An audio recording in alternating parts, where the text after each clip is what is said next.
Alright, ladies and gentlemen, Fab's in the house and welcome back to the channel. Today I'm in the house with this big boy over here. I've got this guy here. This is the Something Obscene J-Cape titanium frame lock here with me for a quick review, and we're gonna analyze the look, the sound and the feel of this bad boy. But first of all, let me say a big shout out to my buddy Branding for sending this guy along so I'm able to share my impressions with you.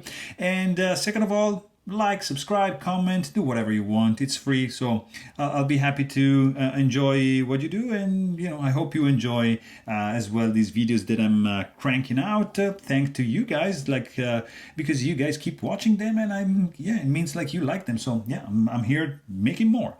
So let's quickly check this guy out. This is a very, very interesting one. It is Something Obscene. It's a wee knife basically made J-Cape, and it's a titanium frame lock with a very, very interesting design. The scales are like Chavez a little bit, or kind of like some half-track elements in it, extensive chamfering going on, flamed titanium scales. Not really particularly fond of the flamed anodization, but it's a thing. It's well done, I have to say, but it's just probably not for me.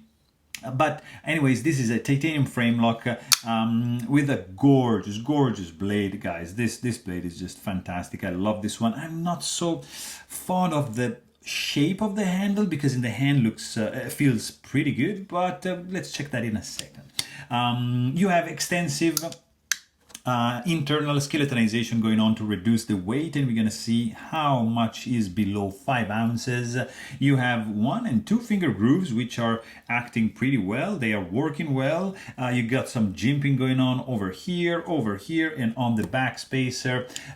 You have basically like 2D milling. They're just like slabs with a chamfer, so this is flat. There's no 3D milling going on in this one, but still it's pretty comfy in the hand. You got a titanium back spacer which is geared and protruding and a little bit sharp in this area over here. It's kind of like sharp. You can feel it. It's a little bit aggressive, but it's useful to protect the tip of the blade, which is absolutely centered right over here.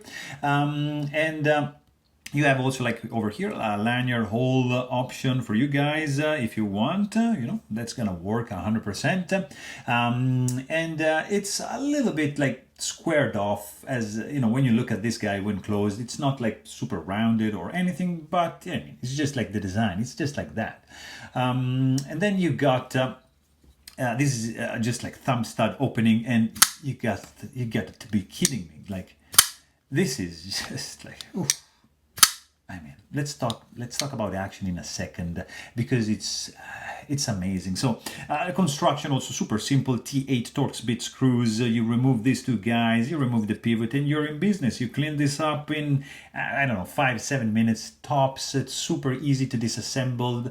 The pivot, I believe, is spinning, so you might need 2 bits to take this guy apart. You got a stainless steel lock face insert screwed in from the outside, and is acting. There's like a lip right over here which is make this guy acting as an over travel stop bar, so you're not going to be able to overextend the lock bar, and that's a pretty cool thing. Then you got ceramic bearings going on under the hood, and that's why the action is like that. You got I think the detent ball, looks ceramic to me. I'm not sure. Let me know in the comments what if you know better. I'm just assuming here.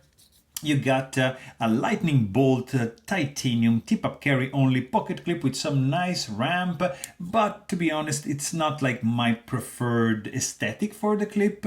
A little bit strong tension, so this is going to be pretty much glued to your pocket, so clip is probably not for me, but I understand. You can also change this clip. You can choose a different clip shape, because they offer that. You can also find that these handles in other configurations for sure.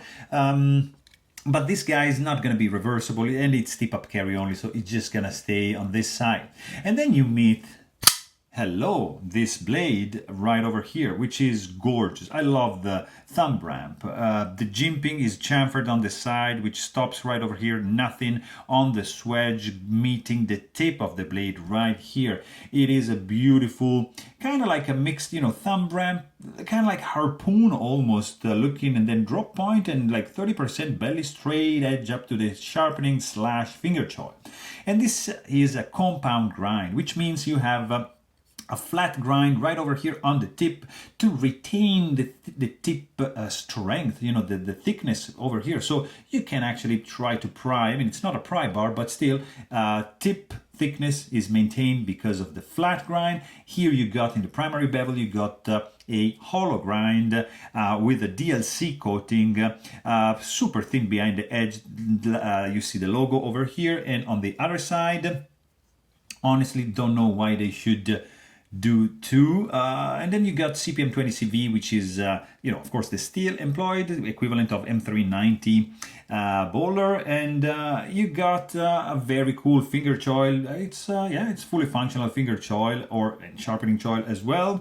Let's quickly check the thickness on this blade is going to be 0.1555. And behind the edge, this guy, let me see, right over here is going to be, look at that, 0.011. I mean, this is a heck of a slicer, guys. Really, really cool. Nice plunge grind, recessed, so you have all the thinness behind the edge, really easy exposed. Look at that. I mean, guys, look at that. That's pretty cool.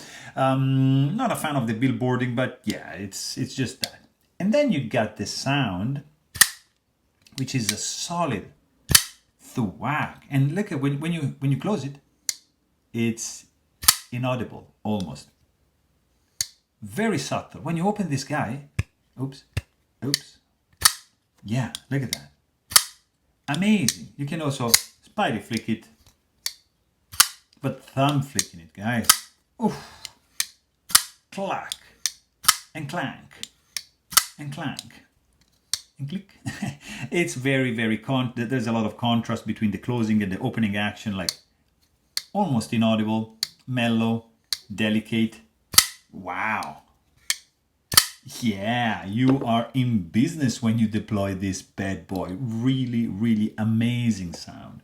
Also, the weight on this bad boy is going to be, I would say, quite contained. It's going to be below 5 ounces, like at 4.85, because there's some internal skeletonization, but there is some materials as well, So that's why that is close to 5 ounces, but not 5 ounces.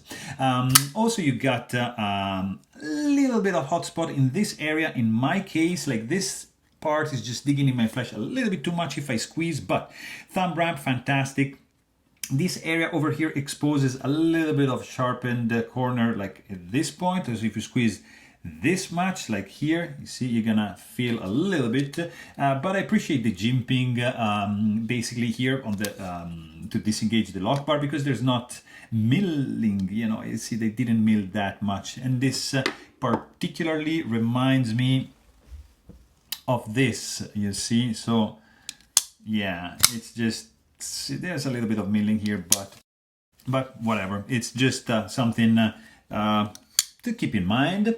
And then you've got the option of doing like a reverse grip, pretty much 100%. You can choke it up like that. You can have a couple options when handling this blade. That's cool. It's flexible, so I love it. Then you've got pretty much like super solid construction. The back spacer, the thick slabs, the skeletonization with these ridges, the bridges left. It confers a lot of rigidity to the structure. There's not much texture going on the scales. Pretty slippery, not much grippy, but fit and finish is pretty spot on in the classic weave tradition. Not really many gaps, misalignments that I can see. It's well put together, for sure. You don't have any rattling when shaken. There is no blade, up and down, vertical, nothing. Lock stick, nope, because of course the stainless steel lock face insert. Finger soreness, nope, because you got pretty cool thumb stud to do a spidey flick, to do a thumb flick. It's pretty well made, guys. You can even do like two hands opening. You can see that this guy is flying open because of the ball bearings, ceramic ball bearings running under the hood, and you got like this crazy, and I mean crazy action. Look at this, super, like I mean the detent on this one I'm gonna do like very slow. Look at that, almost like really effortlessly, like just break the detent, boom, and this guy just flies out and just look. Guillotine effect in place, detent strength checked, it's like nicely tuned in. You don't have any detent ball ramp, so you see you have a little bit of art step right here, but because of the lack of flipper tab, you see this guy wants to close on your finger, so just be careful when you close this bad boy.